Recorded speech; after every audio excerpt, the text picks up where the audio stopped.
A brand new report has hit on Doctor Doom's master plan for Avengers Doomsday leading into Avengers Secret Wars. So in this video, we're going to dive into these master plans, ultimately what they might end up with, and will this even work? And is it good enough to just kind of bring fans along for what seems like, or people are saying is, a simplistic ride?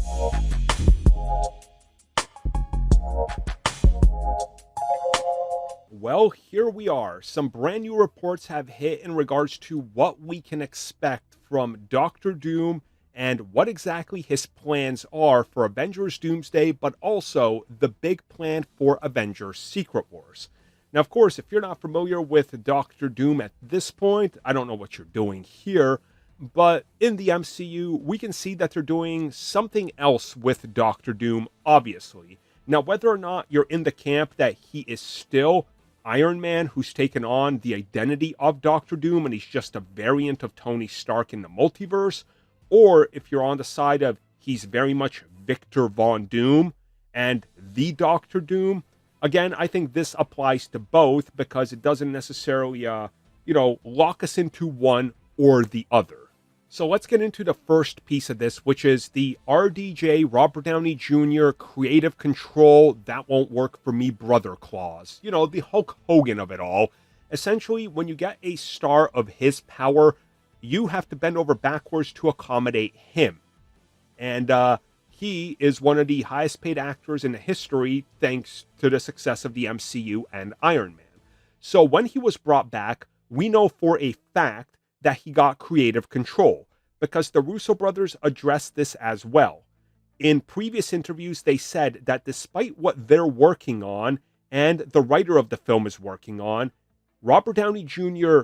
has his hands on all of Doctor Doom. He's writing his backstory, his mannerisms, and everything Doctor Doom will be a Robert Downey Jr. creation.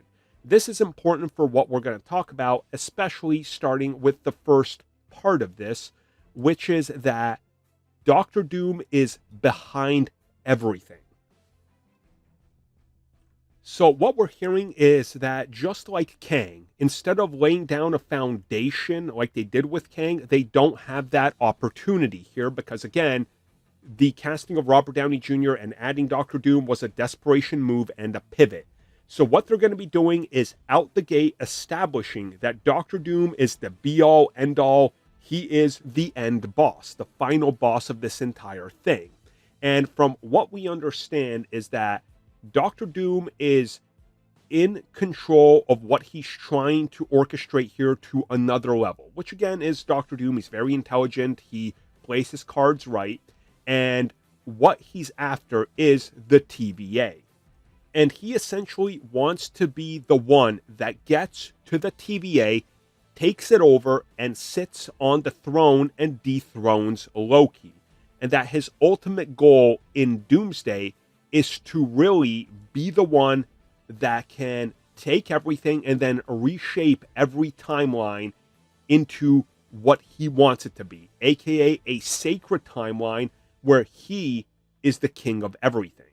So mirroring the 2015 Secret War event, where at the end he does win and he rebuilds the entire universe to how he wants. And the one thing he does is fixes up his face and, of course, puts himself in a very, very good position to be a power player in this new universe. So it sounds like that's exactly what they want to do.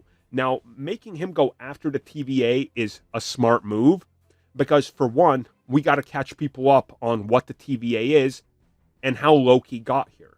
Now, I know this might be confusing, but when people were asked after Deadpool and Wolverine about what they thought of the film, there was a massive amount of the audience that was questioning what the location was that they were in, who's the guy working for, and how can they exist out of time and look at all these universes.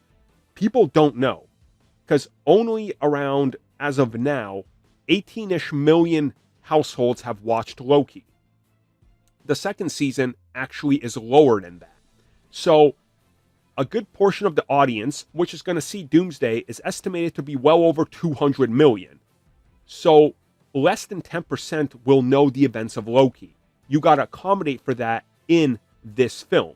So they're going to establish the TVA and why it's important and why Doom is after it. But how does Doctor Doom just get to the top, considering there's Avengers and X-Men and the Fantastic Four going after him? Well, you see, that's his master plan. They're actually after each other. Okay, so Doctor Doom's plan in Doomsday is to ascend to the throne. Now, of course, there's going to be tons of people after him. You're going to have the X-Men from the universe that they're from. You're going to have the Fantastic Four. You have the Avengers, the new Avengers. You're going to have the Exiles. You know, the multiverse team established throughout the multiverse, run by Captain Carter. So why aren't they stopping him dead in his tracks? Well, Doctor Doom is apparently going to be convincing various different corners of the multiverse that these other guys are in fact here to destroy their universe with an incursion to save their own. And who can vouch for this happening? Doctor Strange and Wong. So they're going to know about what's going on. They're going to see incursions. They're going to go, oh, these guys are just attacking you because they started an incursion. Go fight them. Hey, X-Men, fight the Fantastic Four. They're also starting an incursion. Hey, Avengers, they're starting an incursion. Go fight them. Hey, new Avengers, you maybe want to align yourself with one of these teams. And while they're fighting each other, he is pulling the strings to all of this while he is slowly working his way up by manipulating everybody to take over the throne. AKA Doctor Doom, brains before throwing fists. And that's literally the genius move. Even if they figure out that they're all fighting each other for the wrong reason, by the time they do, there's bound to be a casualty or two. Somebody will be badly injured. They're going to be already very much exhausted. And then you get to the point where now they got to face Doctor Doom and they're not 100%. Who is? He is, because he pulled all the strings. And now what if he's attacking the TVA, and what are they going to do? They show up. You guys are already late. He's already invaded. He's got the Doom army, or the Doombot army, you know? Like, it all makes sense. And then you think about Secret Wars. What happens with his master plan? He takes over the throne. They're too late. And he starts rebuilding it. But of course, he's got to rebuild it the way that everybody survives. Everybody needs to survive because you can't just ditch lives. So those closest in proximity to him will be brought over into this new universe since they're out of time. And one universe is restored, right? A battle world where everybody fights. Therefore, Secret Wars will literally just be the battle world concept under God King Doom's rule. And his master plan is to control all the land. Thank you for checking out that video, and thank you for your continued support. Feel free to like, share, subscribe, do whatever you will. And if you're so inclined and would like some additional content from us, which includes unfiltered content and bonus discussions, we do offer exclusively in our member section. We hope to see you there. So thank you for watching, and have a good one.